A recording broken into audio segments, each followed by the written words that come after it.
Bonjour, Gmara de Ta'anit, on est au chapitre 2, à la page 17a. Alors, on reprend là où on s'est arrêté. Et on s'est arrêté en fait avec l'histoire de Sumchos. Bon, alors on avait fini cette histoire-là, hein, et on passe à la suite de l'étude de la Mishnah dans la Gmara. La Gmara donc reprend les termes de la Mishnah là où on s'était arrêté, et on continue comme ça. Alors, qu'est-ce que disait la Mishnah justement?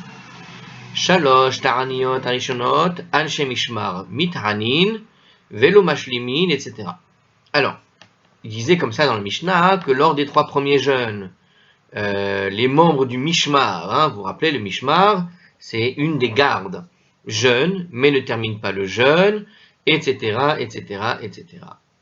Donc on avait, donc en fait, il nous dit ici dans le Harskol qu'après avoir indiqué les lois du jeûne concernant les divers membres du Mishmar du service du temple, la Mishnah poursuit en indiquant quels membres du Mishmar sont autorisés à boire le vin pendant leur semaine de service. Donc on est en fait sur les lois avec les gens du Mishmar, en particulier, qu'est-ce qu'ils pouvaient faire, etc. Bon, on avait vu ça dans la Mishnah.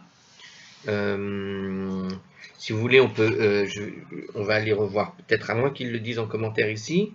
C'est-à-dire les Kohanim de ce Mishmar. Hein. Vous vous rappelez qu'on avait expliqué qu'il y avait il y avait 7 Mishmar, et qui chaque jour, le Mishmar, il y avait un Mishmar par jour qui prenait en fait son tour de garde en quelque sorte. Hein.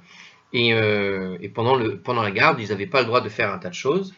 Et quand ils n'avaient pas leur tour de garde, ils pouvaient faire ci ou ça. Bon, alors il nous dit ici d'aller voir la page 15b, le paragraphe d'introduction à la partie de la Mishnah.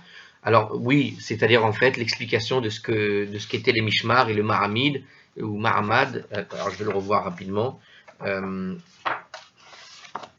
mais normalement on l'avait vu. Alors il nous dit, c'est ça, c'était l'introduction de la page 15b. Alors c'était là, voilà. Non, c'était pas là.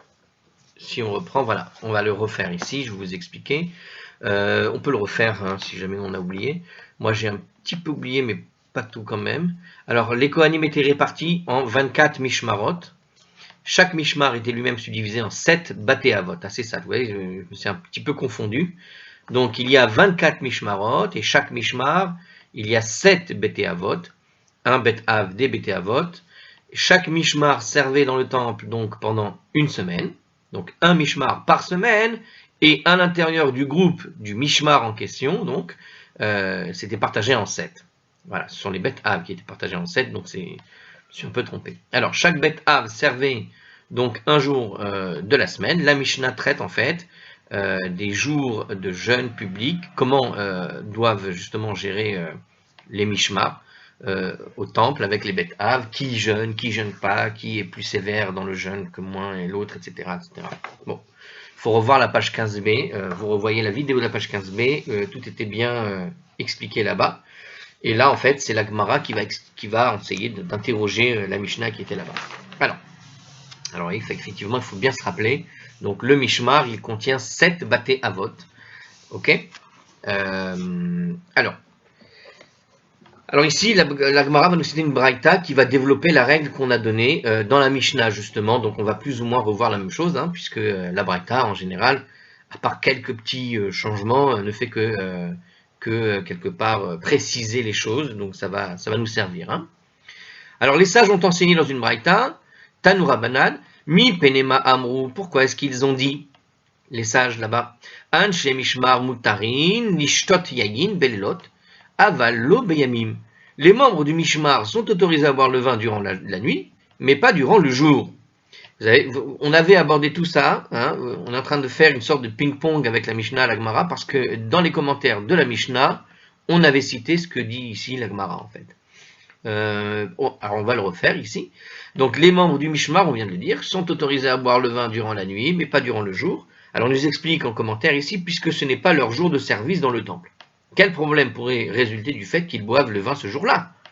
Donc a priori, ils sont autorisés à boire le vin quand il fait nuit, mais pas le jour. Pourquoi est-ce qu'ils ne peuvent pas boire le vin le jour? Hein, on a expliqué que quand on boit du vin alors qu'on est en service, hein, c'est comme pour la police, on peut faire des erreurs de jugement. Et quand tu as une arme, c'est dangereux. Et ben là, quand tu es dans le mishmar, quand tu es dans ta garde du temple, si c'est ton jour si c'est ton tour d'aller faire la garde, tu ne peux pas boire le vin. Mais quand c'est pas ton tour, donc tu as le droit de boire du vin. Alors voilà, ici, il nous dit que les membres du Mishmar sont autorisés à boire le vin, c'est-à-dire ceux qui ne sont pas dans le Bet Av. Hein, on a vu qu'il y a 7 Bet Av, et le Bet Av, il y a un Bet Av par jour. Donc celui qui n'est pas en train de travailler, il a le droit d'aller boire. Mais il nous dit ici que les membres du Mishmar, donc c'est-à-dire le reste, hein, en réalité, de ceux qui n'ont pas à travailler, les autres groupes, ils ont le droit donc de boire le vin la nuit, mais pas le jour. Pourquoi pas le jour? Shema tirbad avoda al anshe bet av. Car peut-être qu'au cours de la journée, la tâche deviendra trop dure, deviendra trop lourde, donc, pour les membres du bet av de ce jour. Hein. Donc il y a 7 bet av, le bet av du jour a besoin d'aide. Eh bien, imaginez qu'on a besoin d'aide, donc on risque d'avoir besoin de l'aide de ceux qui sont autour. Donc on leur dit tout simplement de venir nous aider. Mais si jamais le type qui doit venir m'aider et qu'ils sont tous allés boire un peu de vin ou je ne sais quoi, il risque d'y avoir des erreurs dans les temples ou je ne sais quel autre problème que ça peut provoquer et des catastrophes qui vont en suivre.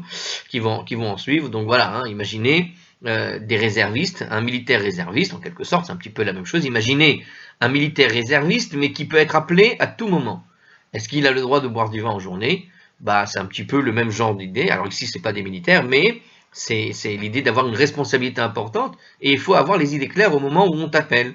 Donc, pendant la journée, comme le principal, comment dirais-je, le principal moment est en journée, c'est-à-dire le moment où le travail le plus dur est en journée, on a besoin de la personne complètement disponible et parfaitement sobre au cas où on a besoin d'aide. Donc il nous dit que les membres du Bet Av du jour ont une tâche trop lourde, nous explique la Braïta, et puisqu'on va avoir besoin de ceux qui sont réservistes, on veut que les réservistes, en quelque sorte, ne boivent pas pendant la journée, mais ils peuvent boire la nuit.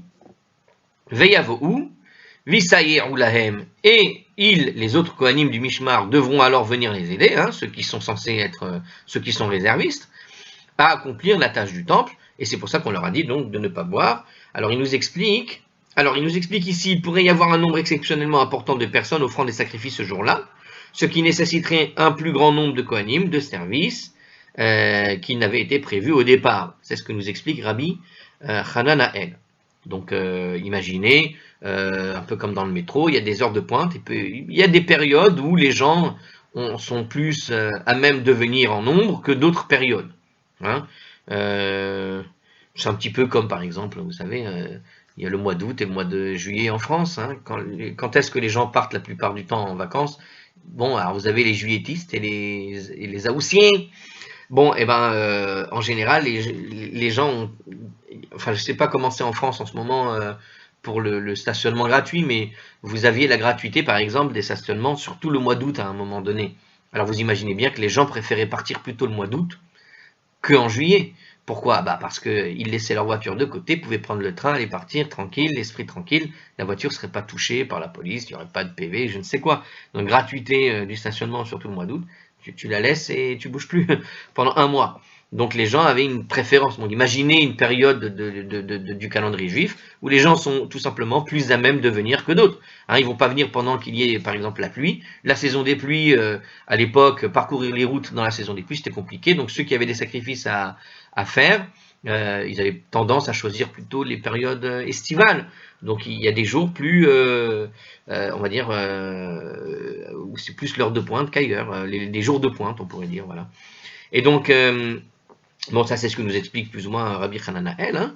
Et donc on avait besoin des autres Kohen pour aider dans le cas où, même si c'était pas leur jour de service, ils étaient tout de même là comme aide et réservistes. Alors ensuite, il nous explique encore dans un autre commentaire, les Kohanim du Mishmar donc, ne doivent donc pas boire de vin durant la journée parce qu'ils risquent d'être appelés à servir dans le temple.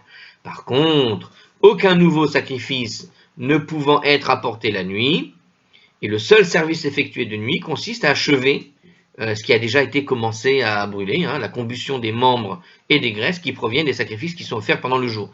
Donc en gros, on surveille le feu, tout simplement. Donc ce qui a été démarré en journée, on surveille le feu jusqu'à ce qu'il se termine. Donc c'est le seul travail qu'il y a à faire. Ça, on n'a pas besoin de tout le mishmar, on n'a besoin que d'un bet av, ça suffira. Donc quand arrive la nuit, ceux qui sont allés se reposer et qui ne faisaient pas partie du bet av du jour peuvent aller tout simplement se reposer et aller boire, il n'y a pas de problème, on ne va pas avoir besoin d'eux dans le reste de la nuit.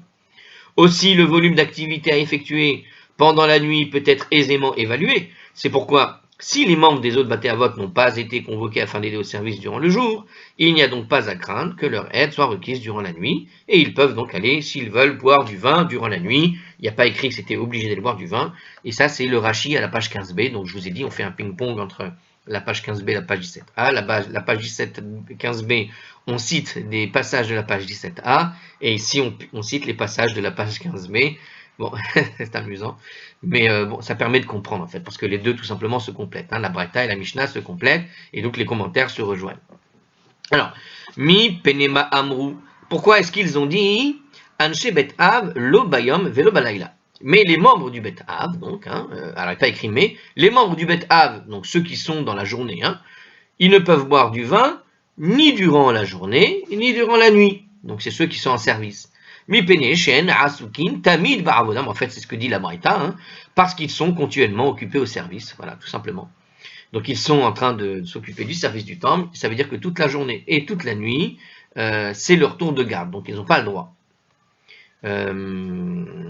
Puisqu'ils doivent surveiller le feu, il faut quand même avoir les idées claires, mais on n'a pas besoin de... Il n'y a pas une charge de travail supplémentaire, il n'y a pas de nouveaux sacrifices qui arrivent, et donc il n'y a pas besoin de main-d'œuvre supplémentaire à ce moment-là, juste ils finissent leur service. Donc ils doivent rester avec les idées claires jusqu'à la fin, hein, on ne sait jamais ce qui peut arriver. Mikan, Amrou, alors d'ici, nous dit toujours cette braïta, hein, ils ont dit, alors il nous dit en commentaire, pourquoi un commentaire ici? On va voir tout de suite, il nous fait un commentaire. Puisque la Braïta a interdit à tous les Kohanim du Mishmar de boire du vin durant les jours de leur Mishmar, parce qu'ils risquent d'être appelés au service dans le temple, même un jour qui n'est pas assigné à leur bêta. On peut en déduire que la simple possibilité qu'un Kohen puisse avoir le service dans le temple, en fait, suffit à lui interdire de boire du vin, nous explique Rashi. Alors voilà, c'est ce qu'il nous dit ici dans la suite de la Braïta, et c'est l'explication de la suite. Alors, donc, Mikan Amrou, Kol Kohen, tout Kohen, même de nos jours, quand il n'y a pas de service de temple, chez Makir Mishmarto ou Mishmeret Bet Av Shelo, qui est en mesure d'identifier son Mishmar et son Bet Av, Veyodea chez Bate Avotav qui vous Sham, et qui sait de manière certaine que c'est son Bet Av qui avait été établi là-bas au service du temple, là sur l'Ishtot Yain Kol Oto Ayom. Il n'est pas autorisé à boire du vin tout le jour où ses ancêtres servaient dans le temple. Bemakir mishmarto, ve'en makir mishmeret bet av shelo. S'il est en mesure d'identifier son mishmar, mais n'est pas en mesure d'identifier alors son bet av particulier, c'est-à-dire la journée où il devait aller. Donc il ne sait pas le jour spécifique, nous explique encore Arscroll, de la semaine qui correspond au service dans le temple. Ve'odea shebate avotav kivu ainsha, mais il sait, de manière certaine, que son bet av était établi là-bas, au service du temple. Asur lishtot yain kol ota Shabbat, il lui sera interdit de boire du vin durant toute la semaine. Shabbat ici c'est le sens de semaine, puisqu'il ne sait pas quel jour correspond à son bet av. Eno makir mishmarto ou mishmeret bet av shelo, s'il n'est en mesure d'identifier ni son mishmar ni son bet av, veyodea shebate avotav kivu insham, mais qu'il sait quand même de manière certaine que son bet av avait été établi là-bas. Lui aussi, Asur lishtot yain kol hashana, il lui sera alors interdit de boire le vin durant toute l'année, il nous dit, car chaque jour de l'année pourrait être le jour où il était dans le service du temple. Alors, il y a une suite, on va d'abord lire tous les commentaires pour expliquer de quoi il s'agit. Donc d'ici, de la règle qu'on avait présentée au début de cette braïta, hein, sur laquelle on a expliqué donc, que quand un Kohen, il est dans son Bet Av, que c'est son tour de garde, c'est son tour et c'est son rôle de s'occuper des sacrifices, de les accueillir, etc. On avait donc dit qu'il n'avait pas le droit de boire. Eh bien, de là, il y a une règle plus générale. Après la destruction du temple, il nous dit que, au fond, le Kohen, qui est toujours Kohen, parce que c'est héréditaire, Et quand bien même il ne va pas aller travailler au temple, ça aurait dû être son jour où il aurait dû travailler au temple, lui qui ne travaille plus au temple puisque le temple est détruit. Donc je pense qu'on est en train de parler de ça. Et c'est ce que nous dit ici, donc je refais ce commentaire. D'ici ils ont dit. Ça veut dire quoi? Puisque la Braïta nous a interdit à tous les Kohanim du Mishmar de boire le vin durant le jour de leur Mishmar, parce qu'ils risquent d'être appelés au service dans le temple, même un jour qui n'est pas assigné à leur bête Av, on peut en déduire que la simple possibilité qu'un Kohen puisse avoir à servir dans le temple suffit à lui interdire de boire du vin, nous explique donc Rashi. Donc la règle générale ici, c'est de comprendre qu'à partir du moment où il existe la moindre soupçon, possibilité qu'il aurait dû faire partie de ceux qui peuvent être appelés, alors il faut qu'il reste sobre. Alors c'est pourquoi l'interdiction s'applique même après la destruction du temple, en raison de la possibilité qu'il soit reconstruit à tout moment. Puisque le temple peut être reconstruit à tout moment, apparemment il suppose ici que la reconstruction du temple peut se faire en un jour, mais on avait déjà, enfin alors je ne sais pas si vous vous rappelez, si vous avez suivi la Gemara de Rosh Hashanah, il y a un moment donné, je ne me rappelle pas où, mais il y a un moment donné une discussion qui ressemble à ça, sur le temps que prendra la reconstruction du temple. Certains disent 48 heures, d'autres disent 24 heures. En tout cas d'ici on a apparemment cette idée qu'il y a cette possibilité qu'effectivement le temple puisse être reconstruit en une seule journée. Et que le service du temple en tout cas revienne en un jour, comme ça. On claque des doigts et il revient. Et c'est tellement une possibilité que voilà une braïta, dans la suite de cette braïta, qui nous présente finalement toutes les règles qui concernent des gens, des Kohanim, qui, s'ils savent que ce sont eux qui peuvent être appelés, ils doivent se priver de vin toute l'année dans certains cas. Parce que à tout moment, ils pourraient être appelés pour faire les sacrifices et on ne fait pas attendre la mitzvah et donc on a besoin de sobre à tout moment.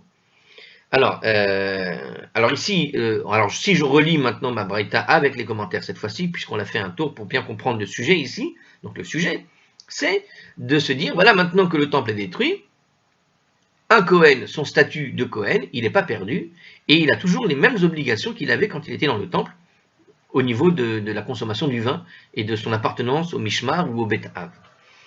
Et donc il nous dit comme ça, donc effectivement, alors je vais le faire sans l'hébreu cette fois, quelqu'un qui sait de manière certaine que son Bet Av était établi là-bas, pour le service du temple. D'accord? Alors maintenant, je reprends. Donc tout Kohen qui est en mesure de s'identifier, donc d'identifier son Mishmar et son Bet Av. Donc s'il sait, d'a priori, selon les calculs, les familles, selon les habitudes qu'il y avait, qu'il peut identifier qu'il était un Mishmar qui devait venir telle semaine à telle heure ou à tel jour, et qu'il était dans son Bet Av, donc lui c'était le mardi de telle semaine de l'année, par exemple, d'accord? Et il est sûr de manière certaine que son Bet Av était établi là-bas, donc n'est pas autorisé à boire du vin durant tout le jour. Alors il nous explique ici. La Braïta, alors non c'est pas celui-là, par exemple, le Kohen est capable en fait de retracer son arbre généalogique jusqu'au Mishmar de Yehoyariv ou Yedaya. Donc ce sont deux grands Kohanim très connus ici. Non, Yehoyariv c'est peut-être les rois, j'ai l'impression, non? Alors je ne sais pas à quoi fait référence en fait Yehoyariv et Yedaya dans le commentaire qui est ici.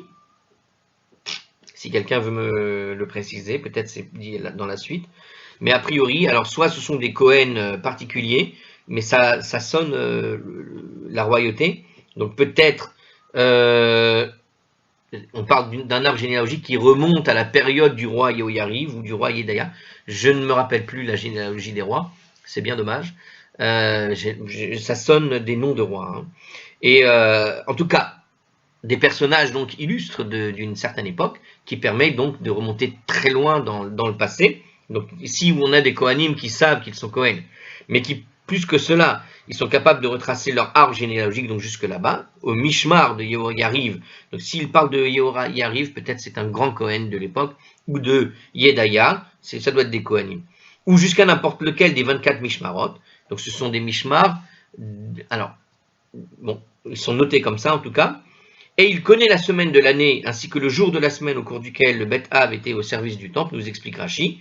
Donc apparemment, le cycle des Mishmarot continue, même en l'absence du temps, un petit peu comme le cycle finalement de la Shemitah, vous savez, tous les 7 ans, on doit laisser reposer la terre. Bon les cycles ne se sont jamais réellement arrêtés.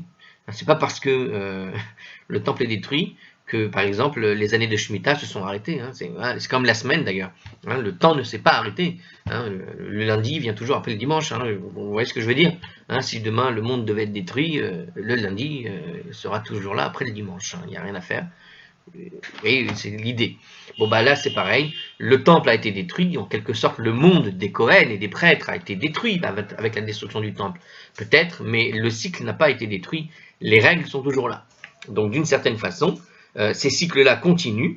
Et ceux qui, évidemment, ont continué à les compter et à les comptabiliser, eh bien, ceux-là doivent respecter les règles qui vont être citées dans la Braïta, justement. Bon, ça, c'est Rashi qui nous explique tout ça. Alors, il faut noter là-bas que Tosfot, lui, permet au Kohen de boire du vin durant un repas et de servir immédiatement après dans le temple. Pourquoi? Parce que le vin qui est bu durant le repas n'enivre pas.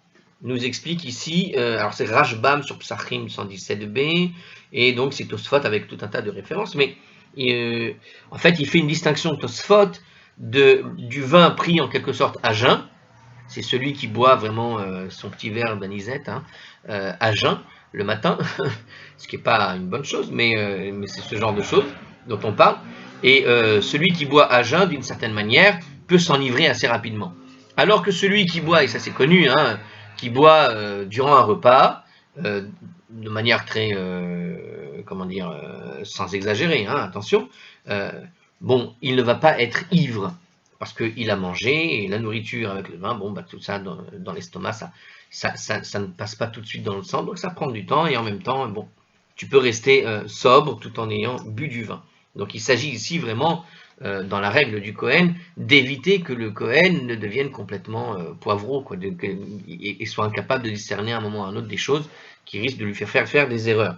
Donc pour Tosfot, en tout cas, c'est pas que le Kohen doit se priver complètement, totalement de vin, c'est qu'il faut qu'il boive avec une certaine modération pendant un repas. S'il boit avec modération pendant un repas, il pourra continuer le service du temple. C'est pas un interdit, c'est pas comme s'il avait mangé quelque chose d'impur, vous voyez. Pour d'autres commentateurs, ils mettent en doute cette opinion, ils ne sont pas du tout d'accord, et soutiennent qu'à partir du moment où le Kohen boit un révéite de vin, c'est-à-dire l'équivalent d'une grosse gorgée, 3 gorgées, un révéite, d'accord, il n'est plus apte à participer au service du temple, même s'il n'est pas ivre. Donc voilà, un révéite, en gros, une gorgée ça va, 3 gorgées, bonjour les dégâts quand tu es prêtre dans le temple. Pour ce qui est de la conduite, c'est 3 verres, mais je pense que c'est même moins que ça aujourd'hui. Pareil qu'ici, une gorgée, 3 gorgées. Alors on continue dans les commentaires ici, parce qu'on avait dit aussi, voilà, maintenant imaginons ce Kohen, il sait quel était son bet av, donc il est capable de reconnaître exactement le jour, il connaissait la date et la journée à laquelle il était censé être de service au temple. Alors cette précision exclut les Kohanim qui ne sont affiliés à aucun bet av spécifique, ainsi que les Kohanim qui sont exclus du service dans le temple. Donc cette précision exclut des Kohanim qui n'ont pas eu d'affiliation. Évidemment, parce que même si tu sais que tu es affilié, mais que t'es pas, même si tu connais le jour où tu es censé venir, mais que tu n'es pas affilié à un bet av particulier, que tu n'as jamais été choisi pour venir dans le temple, et voilà, il peut boire évidemment, puisqu'il ne va jamais être appelé. Bon, ça paraît logique. J'ai pas très bien compris ici ce que nous dit Rashi dans ce commentaire de Hartscroll. Ou bien ceux qui ont été exclus du service du temple. Bon, on va dire, voilà, une personne qui savait qu'il aurait dû être là-bas, mais il avait été déjà exclu. Je vois pas ce que vient nous apprendre Rashi, en fait, particulièrement, ou le Ritva. Il y a écrit aussi là-bas, référence le Ritva. Je vois pas ce que nous apprend ici dans ce commentaire en particulier. Bon. Alors on continue, il nous a dit qu'il n'était pas autorisé à boire le vin, donc, durant tous les jours, bien que le temple a été détruit, et bien que ses ancêtres là-bas servaient dans le temple. Pourquoi? Alors, parce que le temple, nous explique encore ce commentaire, il le répète, peut être reconstruit rapidement, à tout moment, et qu'il pourrait y avoir un besoin immédiat de Kohanim pour le service. Toutefois, les sages n'ont pas été jusqu'à demander que, de nos jours, les Kohanim du Mishmar s'abstiennent de boire du vin durant toute la semaine, en raison du risque supplémentaire qu'ils aient à aider l'un des Baté Avot en cas de charge exceptionnellement lourde, nous explique Rashi. Donc en fait, on n'est pas allé jusqu'à dire qu'il fallait interdire tous les Kohen de boire, ou tous ceux qui appartenaient au Mishmar, mais uniquement celui qui faisait partie d'un Bet Av particulier. Voilà.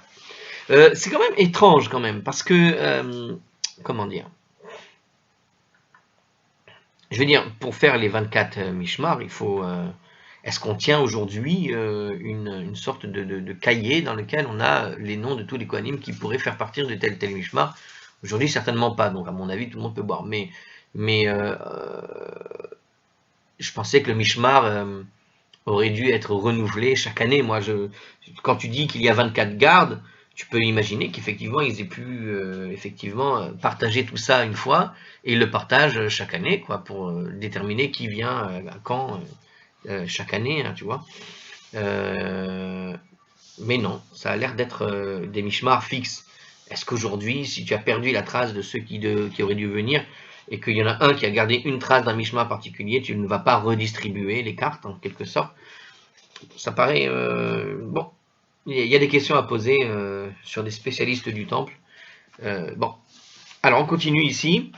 Bemakir Mishmarto, dans le cas, donc autre cas que nous avait présenté cette braïta, s'il est en mesure d'identifier son Mishmar, mais qu'il n'est pas en mesure d'identifier son Bet Av particulier, d'accord? Donc il ne va pas connaître quel jour il aurait dû venir, et voilà qu'il sait de manière sûre qu'il était là-bas, qu'il y avait un Bet Av sous son nom, hein, et donc il savait qu'il là-bas, il y avait sa famille, ses ancêtres, etc., qui auraient dû venir, mais il ne sait pas quel jour en particulier.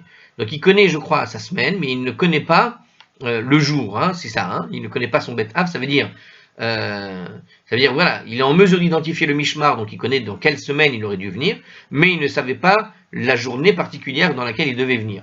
Asur lishtot yayin, kol ota Shabbat, on avait dit, donc il n'a pas le droit de boire le vin durant toute cette semaine. Oui, bah c'est ça. Alors, donc on avait dit ça, on continue. Et deuxième règle, d'accord, celui qui n'est pas en mesure maintenant d'identifier ni le Mishmar ni le Bet Av, donc il ne sait pas quelle semaine donc il aurait dû venir, il ne sait pas encore, évidemment, si c'est pas quelle semaine, il ne sait pas non plus quel jour il aurait dû venir, mais voilà qu'il sait que son Bet Av était établi là-bas. Donc il sait que sa maison de... Ah, c'est pour ça qu'on appelle ça le Bet Av, la maison paternelle, en quelque sorte. Hein. Mais Bet Av peut se traduire par maison paternelle. Donc il sait que c'est maison paternelle, ça veut dire qu'il sait que sa famille avait une affiliation dans le temple, il faisait partie de ceux qui auraient dû participer au temple. Donc c'est pour ça qu'on parle de Bet Av finalement, parce que c'est nominatif en réalité. Donc selon les noms de famille. Donc ici il a sa maison, hein, d'accord, on peut le dire comme ça finalement, qui faisait partie de ceux qui participaient au service du temple. Donc il lui est interdit de boire le vin durant toute l'année, tout simplement, parce que chaque jour de l'année pourrait être son jour de service dans le temple. Et ici on a 2 commentaires assez longs, alors on va les lire. Alors par contre, nous dit ici le premier commentaire, s'il n'est pas certain que ses ancêtres aient vraiment servi dans le temple, d'accord, il a un nom de famille, mais il n'est pas sûr que c'est sa famille à lui, c'est relaté, mais il n'est pas sûr. Alors il est permis de boire le vin toute l'année, parce que les sages n'ont pas demandé au Kohen de tenir compte de la possibilité que le temple soit tout d'un coup brutalement reconstruit, et qu'en outre, il fasse partie d'un Bet Av devant servir ce jour-là. Donc ça c'est ce que nous explique Rashi. Il n'exige pas des Kohanim d'être dans l'impatience de la reconstruction du temple, parce que sinon ça ferait 2000 ans que les Kohen n'auraient plus le droit de boire du vin. Alors, on continue. Ceci implique aussi, donc dans le deuxième commentaire, ceci implique que le temple pourrait être construit en fait à n'importe quel moment, nous dit encore ce commentaire, de l'année, ce qui pose un problème. Nous donne ici ce commentaire. En effet, je savais qu'on en avait parlé là-bas dans... je savais qu'on en avait parlé dans le traité de Rosh Hashanah, il le cite ici, regardez. En effet, il existe une discussion entre Rabbi Eliezer et Rabbi Yoshua, Rosh Hashanah 11a, à propos du moment où la rédemption finale aura lieu. Pour Rabbi Eliezer, il soutient qu'elle aura lieu durant le mois de Tishri, Rabbi Yoshua pense qu'elle aura lieu durant le mois de Nissan. Il ne devrait donc être interdit à un Kohen de boire du vin que durant les mois de Tishri et de Nissan, puisqu'on sait qu'il sera reconstruit soit en Tishri, soit en Nissan, puisqu'il y avait eu cette discussion. Elle est jolie ce commentaire, c'est un autre commentaire à ce que je pensais, mais il est très joli ici. Donc effectivement, puisque on a cette discussion de savoir quand sera reconstruit le temple, au Nissan ou Tishri, théoriquement, on ne devrait pas avoir de problème, d'interdire le vin, ou s'il faut interdire le vin, on devrait les interdire que dans ces 2 mois-là où il y a ce doute. Vous voyez, petite pause enregistrement, et voilà. Donc il continue, la Gvurat Ari répond qu'il existe en fait 2 possibilités pour la rédemption finale. elle aura lieu soit à un moment spécial qui est prédéterminé par Dieu, soit encore avant ce temps, si le peuple juif mérite que Dieu hâte la rédemption. C'est dans Sanhédrin 98a. Donc Rabbi Eliezer et Rabbi Yehoshua, en fait, ne s'opposent qu'en ce qui concerne la première possibilité, c'est-à-dire quand si le temps est fixé, ce sera forcément en Nissan ou forcément en Tishri. Mais il existe une autre possibilité dans les discussions talmudiques de dire qu'en fait, ça peut venir à tout moment, tout simplement, à partir du moment où Dieu décide une rédemption en avance. D'accord? C'est-à-dire qu'il existe l'idée d'une rédemption calculée, obligatoire. Il y a une date précise qui est déjà prédéfinie, la date butoir, on pourrait dire, et puis on peut avancer la rédemption. Donc il existe une date butoir et une date en avance, si jamais on mérite qu'elle soit avancée. Ils sont malgré tout, Rabbi Yehoshua et Rabbi Eliezer, donc ceux qui se disputent de savoir si c'est Nissan ou Tishri, ils sont toutefois d'accord sur le fait que n'importe quel jour de l'année constitue une date de rédemption possible dans le mois, hein. Donc si le peuple juif est méritant. C'est ainsi qu'un Kohen n'a jamais le droit de boire du vin, parce que n'importe quel jour de l'année constitue tout à fait un moment possible de la rédemption. En outre, pour le Yerushalmi, déclare que le temple sera reconstruit avant la rédemption finale. Donc ça c'est dans Maaser Sheni 5.2. Dans ces conditions, la discussion entre Rabbi Eliezer et Rabbi Yehoshua n'est pas liée à notre problème, puisqu'elle concerne la date de rédemption et non celle de la reconstruction du temple. Voilà, c'est-à-dire qu'il faut faire un distinguo entre ce qu'on appelle la rédemption finale, ce moment où Dieu va juger le monde et va lui amener la rédemption, d'accord, et ce moment où on va reconstruire le temple, qui sont deux moments différents, tout simplement. Voilà, c'est-à-dire que Rabbi Eliezer et Rabbi Yehoshua ne discutaient pas de la reconstruction du temple, même si ça fait partie de la rédemption finale, mais elles discutaient uniquement de la rédemption finale.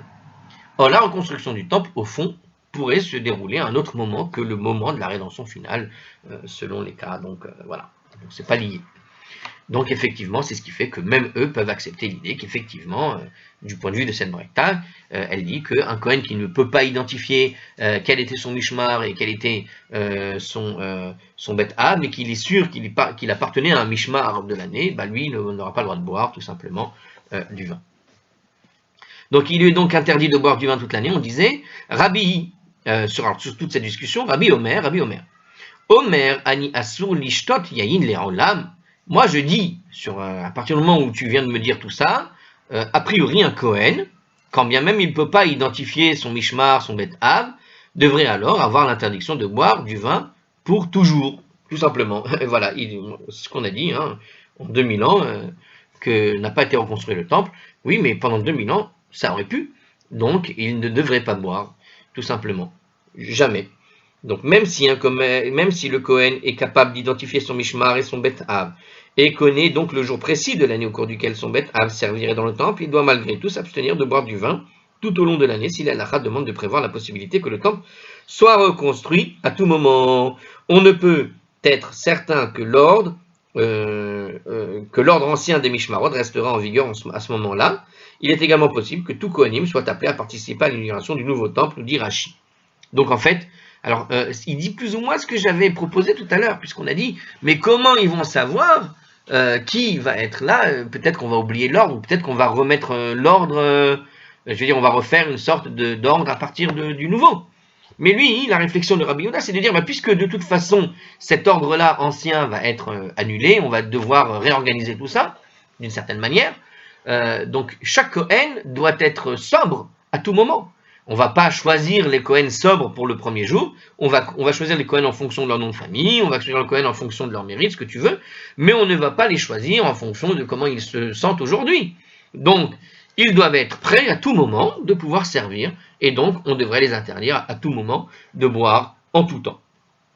Nous dit ici ce commentaire selon Rabbi, donc ce que disait Rabbi ici. C'est pas Rabbi Yehuda, j'ai dit Rabbi Yehuda, mais c'est pas Rabbi Yehuda, c'est Rabbi tout court. Alors, donc il nous dit, alors je le répète, donc même si le capable même si un Kohen est donc capable d'identifier son mishmar et son bet av, et connaît donc le jour précis de l'année au cours duquel son bet av servirait dans le temple, il doit malgré tout s'abstenir de boire du vin tout au long de l'année, si la halakha demande de prévoir la possibilité que le temple soit reconstruit à tout moment. On ne peut être certain que l'ordre ancien des mishmarot, j'avais déjà lu, et c'était Rashi juste que j'avais pas lu, donc c'est Rashi qui nous a expliqué tout ça.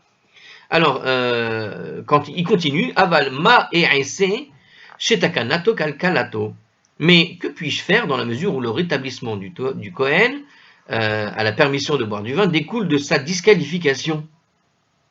Ah, c'est la suite, hein, c'est bien, évidemment. Donc, à partir du moment où je vais rétablir le Kohen, je vais lui permettre pourquoi est-ce que je ne lui permettrai pas de boire du vin, puisqu'il risque d'être disqualifié? C'est-à-dire que son aptitude à servir dans le temple, qui a été détruit, il y a un grand nombre d'années. Alors je recommence, je n'ai pas compris la question, mais je la sens, mais je ne l'ai pas compris. Mais que puis-je faire dans la mesure où le rétablissement du Kohen à la permission de boire du vin découle de sa disqualification, c'est-à-dire de son inaptitude à servir dans le temple qui a été détruit il y a un grand nombre d'années? Donc en fait, le temple a été détruit, donc les Kohanim sont disqualifiés. Mais pourquoi est-ce que je vais, au fond,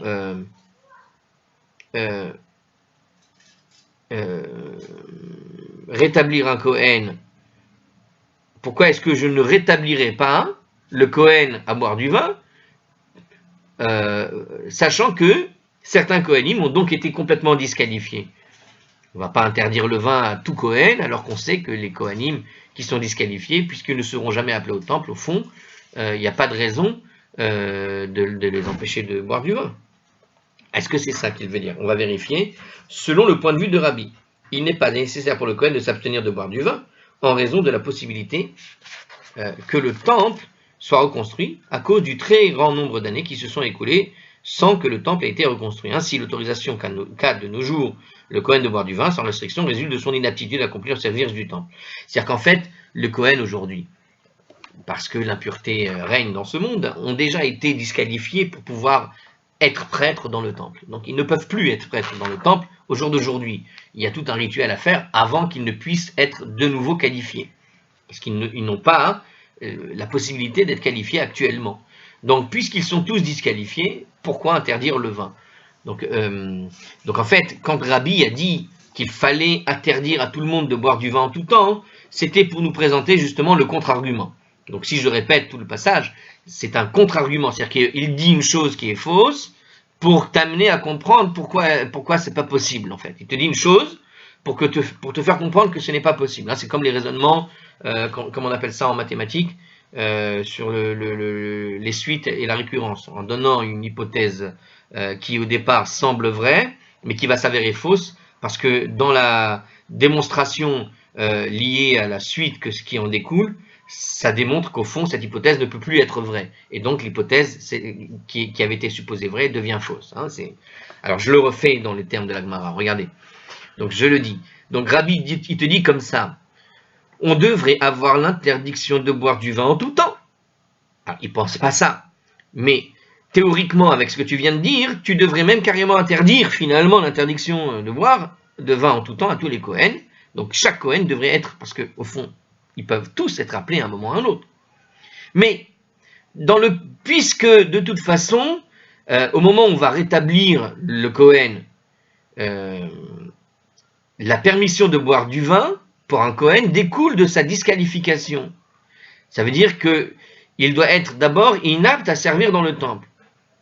Et qui a été détruit. Alors, je vais enlever les commentaires qu'ils ont mis, parce que ce qu'ils ont mis m'embrouille plus que le texte original. Je le refais avec le texte original. Mais, alors, donc, je dis, Rabbi parle, je dis, on devrait avoir l'interdiction de boire du vin en tout temps, mais que puis-je faire dans la mesure où le rétablissement du Kohen découle de sa disqualification? Voilà, c'est mieux comme ça. Ils ont mis des commentaires qui embrouillent autour. Et si on enlève, moi je le comprends comme ça. Mais que puis-je faire dans la mesure où le rétablissement du Kohen découle de sa disqualification? Ça veut dire que pour rétablir un Kohen, il faut d'abord qu'il soit disqualifié. Le Kohen a été disqualifié avec la destruction du temple, les morts, le toucher des cadavres, je ne sais quoi. Il ne peut plus être prêtre au temple. Il n'y a plus aujourd'hui de Kohen apte à être dans le temple. Or, pour rétablir un Kohen, ça découle de sa disqualification. Donc s'il est disqualifié, pourquoi lui interdire finalement le vin? C'est ce que disait le commentaire, mais si on enlève un peu tous les... je ne sais pas pourquoi ils se sont cassés la tête, le Hartzkral ici, à rajouter des choses ici. Je ne sais pas d'où ça leur est venu, mais c'était un peu plus... ça a compliqué le raisonnement. Mais concrètement, puisque le Kohen est déjà disqualifié de base, et que le rétablissement du Kohen découle de sa disqualification. Ça veut dire quoi? C'est ce que dit Rabbi, hein. Puisque son rétablissement vient de sa disqualification, c'est-à-dire que tu rétablis que celui qui a été disqualifié. Tu ne rétablis à son poste que celui qui n'est plus à son poste. Mais puisqu'il n'est plus à son poste, et le fait qu'il ne soit plus à son poste, c'est qu'il ne pouvait plus non plus l'être. C'est-à-dire qu'il a perdu son statut de Kohen durant, en tout cas de Kohen qui peut faire le service dans le temple. Puisqu'il a perdu ce statut à ce moment précis, en tout cas le statut ultime, de la pureté ultime, en quelque sorte, pour pouvoir aller travailler dans le temple. Eh bien, à ce moment-là, pourquoi lui interdire de boire? C'est-à-dire que, à ce moment-là, il faudrait interdire, soit tu interdis à tous les Kohen, soit tu comprends bien que le rétablissement des Kohen découlant de sa disqualification, puisqu'il est disqualifié, il est illogique de lui interdire de boire, puisqu'il n'est pas qualifié actuellement pour pouvoir retourner au temple. Donc il ne retournera au temple que quand il sera requalifié. Cette requalification implique qu'il aura le temps de, je sais pas, de dégriser, si je puis dire. Alors, Amar Abaye a dit, Keman Shatum Aidna Kehane Hamra. Il dit, alors la réponse d'Abaye sur ça, hein, pourquoi est-ce que tu n'attends pas cette requalification, puisqu'il est disqualifié, tu as raison, mais quand même. Abaye nous dit, Keman Shatu Haidna Kehane Hamra. Selon quel point de vue les Kohanim peuvent-ils boire du vin de nos jours? Kérabi. Ah, alors moi je vous ai donné... alors justement, voilà, bah c'est la réponse en fait, voilà, d'accord. Abaye répond en fait, alors tout ça c'était la Mishnah, même Rabbi fait partie de la Mishnah, de la Braïta qu'on vient de donner. Maintenant, Abaye, rabbin de la Gemara, t'explique cette chose, il te dit, d'où est-ce que, selon qui est-ce que on a appris que les Kohanim aujourd'hui justement peuvent boire du vin de nos jours? Qu'est Rabbi? C'est selon ce que nous a appris Rabbi. Ça veut dire, alors on va voir le Ritva, l'habitude, alors dans le commentaire d'Artscroll toujours, l'habitude prise par les Kohanim est conforme en fait au point de vue de ce que je viens de vous expliquer de Rabbi. Ils peuvent donc boire du vin en tout temps jusqu'à ce que le temple soit reconstruit, voilà, tout simplement. Parce qu'ils ont de toute façon, ils ont tous perdu cette qualification et cette requalification pour devenir Kohen. Voilà, a priori, il n'y a pas de raison de leur empêcher de boire du vin, puisque quand le temple sera reconstruit, il faudra les rétablir officiellement, et pour les rétablir, on a besoin, il n'y a pas besoin, enfin, ils auront ce temps pour retrouver leurs esprits s'ils avaient bu un jour. Alors, je ne sais pas si c'est, oui, c'est ça, il faut un temps particulier, et ce temps-là suffira, je pense. Hein. Alors, il n'a pas dit ça comme ça, mais en tout cas, dans les termes ici, ça semble ressembler à ça. Après, si on rajoute ce que nous a dit Artscroll dans les interlignes pour expliciter ce que dit Rabbi, je ne sais pas pourquoi, je le comprends mieux sans. Hein. Allez. On continue, on peut finir avec cet autre. Alors il continue en fait d'expliquer, mais là on a juste un petit passage, donc on va le faire. Est-ce que, attendez, les Kohanim du Mishmar. Alors non, parce qu'en fait là on va aborder les Mishmar et le coupage des cheveux, et on va le faire dans une autre vidéo. À la prochaine.